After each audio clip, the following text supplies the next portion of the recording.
Hello there. Welcome to Just the Discs. We talk about Blu-rays here and 4Ks and collecting physical media. And one of the key aspects of collecting is to have your go-to places that you get your stuff. Now, if you're lucky enough to live in a city that has a brick and mortar store of some kind that you can visit regularly, that's fantastic. Unfortunately, a lot of folks don't have that, and so they rely on online stuff. And I've certainly talked about them a good deal, and they don't really need any help from me. But nonetheless, DiabolikDVD is, one of my favorite go-to sites for ordering, pre-ordering, and generally keeping track of the tons of physical media releases that are coming out from all kinds of boutique labels from all across the globe. I just love using them, and I love their customer service. I love their packaging. Jesse's a really wonderful, sweet guy, and so I like to periodically just go through what I picked up from Diabolik. And so in this round, I'm just going to talk about this group of titles and not go too deep on anything, but just kind of talk about as much as I can briefly and make you aware of, what Diabolik has and the kinds of things I'm picking up from them. So I'll start with the recent 4K Steelbook, Brian De Palma's film Body Double, which I was actually just watching before I sat down to record this. And it's a movie that has definitely increased in its reputation since its release. I think it was a bit maligned when it came out, but now is definitely seen as one of his stone cold classics, and rightfully so. Beautiful film, and despite its perviness or what have you, does some things cinematically that I think really define Brian De Palma's his stuff, like what he does. There are long stretches of this movie where there's no dialogue and we're just watching our main character, sometimes watching other people, and I love that. You don't see much like this anymore. It's I don't know if it's something that people are just afraid of, studios are afraid of or what have you, but I think it's a beautiful thing to watch a sequence unfold at length with no dialogue. And of course, this is a very Hitchcockian kind of thing, very Rear Window in its way, but run through the De Palma-ization, if you will. And it's just a really neat movie about an out-of-work actor who ends up in this house, or this very beautiful octagon house in LA, a very famous landmark, and he ends up seeing a woman through the window and then sort of becoming obsessed with her, and that there's another guy that's sort of after her, and it kind of spins way out from there. Eventually gets involved in a whole other scenario with Melanie Griffith, who's a porn star and has like a music video for Relax in the middle of it, by Frankie Goes to Hollywood. It's just a really neat movie, and the 4K looks great. The grain has definitely not been wiped. You can definitely still see the grain. The detail's wonderful. The color's wonderful. It's a very colorful film. Anyway, great stuff. This includes 4 featurettes. I'm trying to decide if I think I need to still hold on to my indicator. Is it my indicator? I forget which. I think the indicator Blu-ray is the one that I have. I know it came out from Twilight Time, and then indicator, and then something else. But anyway, I think there's some extras on that aren't on this, but I'll have to double check. Regardless, it looks great, worth getting. And I just got this in the mail today. This is Sam Raimi's film A Simple Plan on 4K from Arrow. Very excited about this. This one, when it came out, was just such a breath of, I don't even want to say fresh air, because that makes it sound like I wasn't digging what Raimi was doing. I will say I would love to see him do another one like this, or even another one like Drag to Hell, if you will. But this is such a reserved sort of, not reserved in some ways, it goes kind of bonkers, but in terms of the filmmaking, it's just so classy and so well done. It's a story of a group of folks who find a bunch of money and how that seems like it would be a good thing, but is ultimately very much not a good thing for them. And, it's just got a really great cast. I always remember there's a shot where they're walking across a snowy landscape and Raimi just lets the frame sit there as they walk. And I remember my friends and I were watching that and just marveling at how the guy that we had known to be this crazy camera frenetic guy could just settle down and have a shot where characters walk across a frame, which is a beautiful thing to do. New 4K remaster from the original negative by Arrow, approved by Raimi. 4K, Dolby Vision HDR compatible. Brand new audio commentary by critics Glenn Kenny and Farron Smith-Neme. I love them. I'm very excited to hear that track. Brand new audio commentary by production designer Patricia von Brandenstein with filmmaker Justin Beam. Also a big Justin Beam fan here. Of Ice and Men, a newly filmed interview with cinematographer Alar Kvillo. And Standing Her Ground, a newly filmed interview with actor Becky Ann Baker. Den of Winter, a newly filmed interview with actor Chelsea Ross. On-set interviews with Bill Paxton, Billy Bob Thornton, Bridget Fonda, Sam Raimi, and producer Jim Jacks. Behind-the-scenes footage. And a book, new writing in the film by Bilga Abiri, and an excerpt from the book The Unseen Force, The Films of Sam Raimi by John Kenneth Muir. So a really nice looking release. This is definitely probably going to end up on my favorites of the year list. Another one from Arrow is Redline 7000. Now, this one is a movie that I heard of circa Pulp Fiction because I was getting into Howard Hawks about that time because of Tarantino's love for Rio Bravo and just any list of movies he was putting out circa 1994, 95. I was all about it, and Rio Bravo was one of those, and so I started getting into Hawks then. I also was taking a film class concurrently around that time, and my professor loved Howard Hawks and showed Red River, and I know it wasn't Hawks. They showed The Searchers. I feel like maybe there was another Hawks, and maybe they showed Rio Bravo even in that class. So anyway, I remember hearing either an excerpt from an interview or something where Tarantino was talking about the design of Jackrabbit Slims, and he said to his production designer to look at Redline 7000. I think there's like a club in this movie or something, and then another movie called Speedway, which is an Elvis movie, which also has a club, and one of them might have had the cars as seats. I can't remember, or if it was just a general design, but so I always wanted to see it, and it was only on VHS, and it was really hard to see at the time. I had to find another video store that had it and try and get it sent to us, and I remembered liking it but not loving it. And then this came out from Kino, but I always like Arrow. Arrow's easily one of my favorite labels, full stop. And so when they do a version of a movie that I might already own, sometimes I really have to look at it and go, oh, maybe I want that. So this has the original audio commentary by Julie Kurgo and Nick Redman, which I guess they must have. Did Twilight Time put it out too? I can't remember that now. But anyway, Bruce Kessler, Man in Motion, a new interview with assistant director Bruce Kessler, Gas, Gyros, Girls, Guys, and Death, a new visual essay on the film by filmmaker and critic Howard S. Berger, A Modern Type of Woman, a new visual essay on the Hawksian woman in Redline 7000 by film scholar Kat Ellinger, as well as illustrated collector's booklet containing new writing by film critic Martin Contario. So I don't think it just says high definition transfer, so I don't think it's maybe different than the Kino one, but regardless, I had to get it. I just love Hawks so much. Okay, this is the big one, and in more ways than one.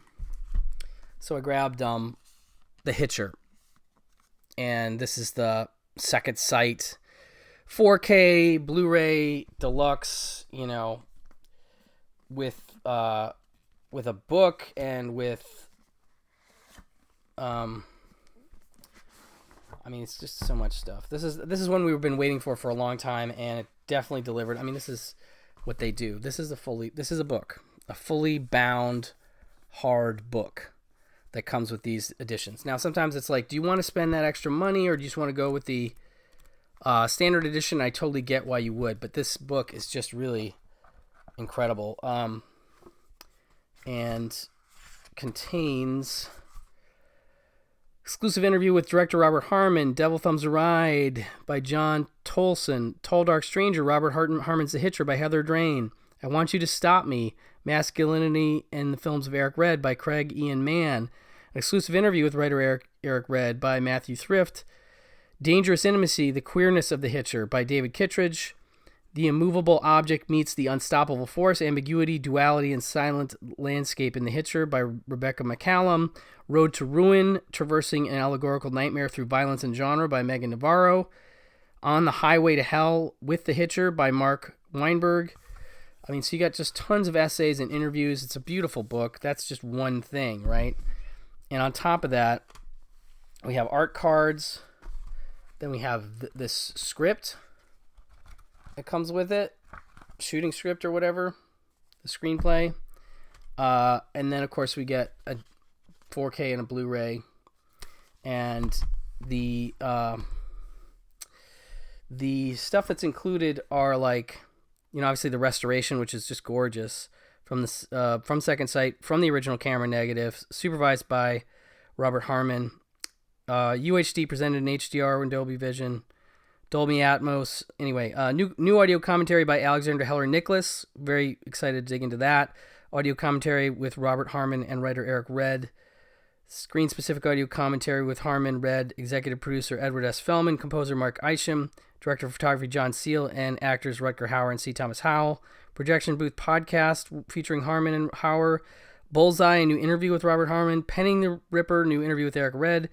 Doomed to Live, a new interview with C. Thomas Howell, which I did watch and which is great. Really neat to hear his recollections of the movie. It's a big deal to him.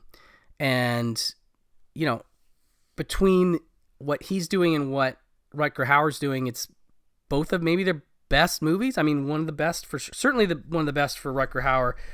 And I got to make a case for that with C. Thomas Howell as well. But yeah, just a great set. Well worth the wait, and I'm very, very excited to have this finally. So ordered that from Diabolik. I order all my Second Sights from Diabolik without exception. They do a great job shipping them. And anyway, so I also picked up Real Life, which I would have snagged during the flash sale, but I already had it. This is Albert Brooks's debut film. Just a fantastic satirical comedy that's just brilliant. And in that it's taking off on I think it was a PBS series called The American Family, where Brooks has come up with this idea to follow an average American family, led by Charles Grodin, and just how they start to fall apart when he starts filming them and the problems he has with production. And it's hilarious and dark and sad, and it is just brilliant in terms of, like, even though we've seen stuff, like, it sort of sets up the idea of the docu comedy, I guess, like we would see in The Office and things like that. It's still doing things I think are different than some of those and going to weirder places than some of those do. But just a brilliant debut, and on 4K for Albert Brooks. New interview with Brooks, new interview with actor Francis Lee McCain, plus an essay by film critic A.S. Hamra. An absolute must. Gotta get it. Then I snagged Triangle, Christopher Smith's Triangle. This is a Umbrella release. I think this is a really brilliant Twilight Zone-y kind of thriller. When Jess sets sail on the yacht with a group of friends, she cannot shake the feeling that there is something wrong. Her suspicions are realized when the yacht capsizes in a storm and the group is forced aboard a passing ocean liner to get safety. The ship appears deserted, but Jess is convinced she's been on board before. They soon realize they are not alone. Someone is intent on hunting them down one by one. I don't want to give away too much, but there's elements of time bounce in this that I think are amazing. I'm a huge time bounce movie fan. There's almost no time bounce movie that I don't enjoy on some level, but this one's one of the better ones, and this has horror in it. It's just really great. Feature-length audio commentary by Christopher Smith. Another one by producer Chris Brown, moderated by Shane Armstrong. Another commentary by director of photography Robert Humphreys and production designer Melinda Doring. Interview with writer-director Chris Smith. Interview with producer Julie Baines. Phantom at Sea video essay and nautical horror by Alexandra Heller Nicholas. Looking forward to that. Making of Triangle, deleted scenes, a whole bunch of great stuff. Limited edition, really, really great thriller if you haven't seen it. Love it, love it, love it. And then I got some cool stuff from Deaf Crocodile here. We have Adella Has Not Had Supper Yet, which Nick Carter, America's Greatest Detective, is called to Prague to investigate the case of a missing dog, and instead winds up in the jaws of a giant carnivorous plant controlled by his old nemesis, the gardener and director Aldrich Lipsky's beloved cult hit. Inspired by the Nick Carter dime novel series stories created by John R. Coryell, Adella is an irresistible slapstick combination of 19th century James Bond gadgetry, Little Shop of Horrors, and Blake Edwards' Pink Panther Strikes Again. You got my attention with that combination of stuff. I'm definitely... And it says, in other words, a sheer delight. This is a Czech film. New restoration from the original camera negative and sound elements by Národní filmový archive Prague. New audio commentary by Czech film expert Irina Kavarova and Czech film critic and screenwriter Teresa Burčeková. 4 rare Jerry Burdeck animated shorts. This is something that I love that Deaf Crocodile does, is they'll pull in some shorts. The shorts are called Badly Drawn Hen from 1963, 13 minutes. Forester's Song / To the Forest, 1966, 9 minutes. What Did I Not Tell the Prince, 1975, 9 minutes. And The Miner's Rose, 1974, 8 minutes. And this comes in a beautiful rigid slipcase, sort of a matte finish. It's I don't know if you can tell, but it's like shiny and beautiful. And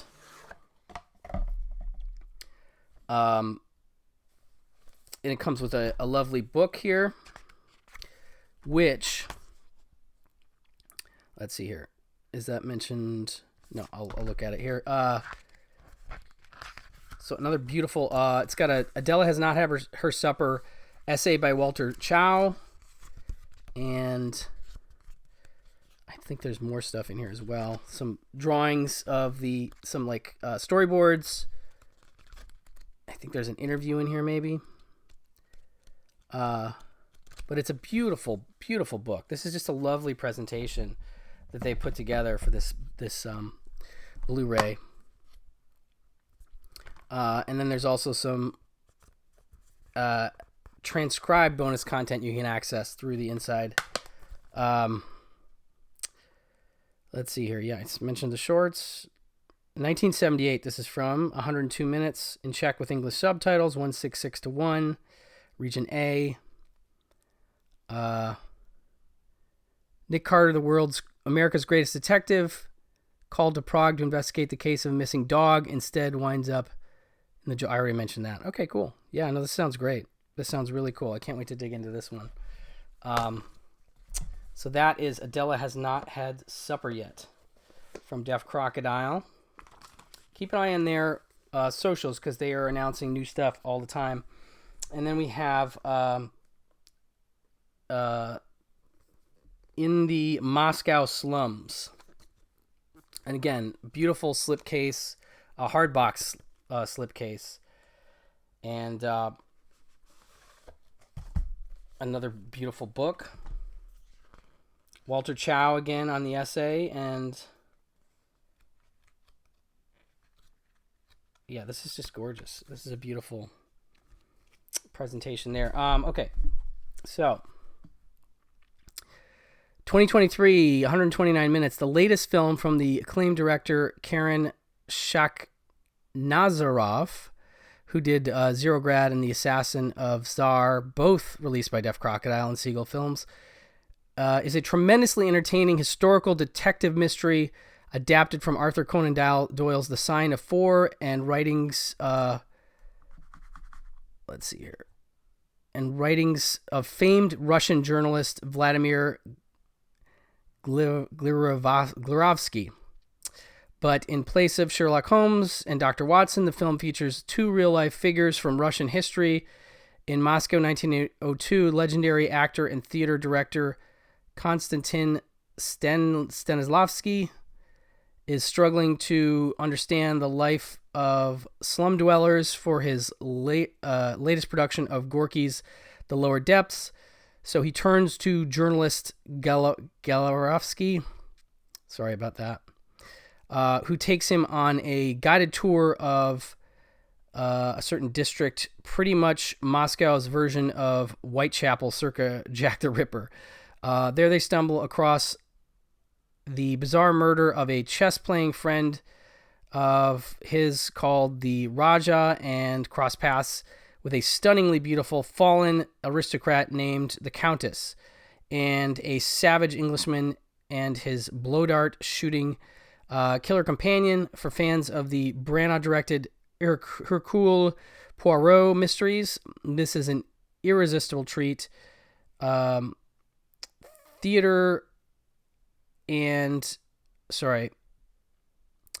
for the Holmes stories, this pays a tribute to. Co-presented with Siegel Films. Bonus features include new interview with director Karan, about the making of In the Moscow Slums, moderated by Dennis Bartok of Dead Crocodile, 45 minutes. New video interview about the history and legacy of Most Film Studios, with Most Film's head of production, head of public relations, Guyan Emetsernan, moderated by Dennis Bartok, 67 minutes. From Sherlock Holmes to method acting, strolling through. It's a new visual essay by film historian Evan Chester, 18 minutes.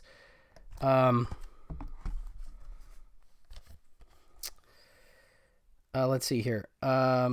New visual essay by Ryan Verrill and Dr. Will Dodson. Very excited about that. How long is that supposed to be? Doesn't mention it. No stranger than human nature. Theater, history, and mystery. Very cool. Interview with Most Film's head of public relations. I mentioned that. And I guess that's it. Blu-ray authoring by David McKenzie of Fidelity in Motion. New art by Beth Morris. So another very cool sounding new movie release from Deaf Crocodile. Definitely keep an eye on, like I said, their socials and Diabolik as they sort of release in tandem. Anyway, lots of great stuff from Diabolik as usual. And I've always got new orders placed, always got something coming. Each month there's 2, 3, 4, 5, depending on what it is. I just feel like I just pre-ordered something, but I'm blanking on what it is right now. But regardless, so much good stuff here, including probably two that will I'm pretty sure end up on my best of the year list, when I finally do it in December. So good stuff all around. Definitely recommend DiabolikDVD for all your boutique label needs. Anyway, thank you so much for listening, and I'll talk to you soon. Bye-bye.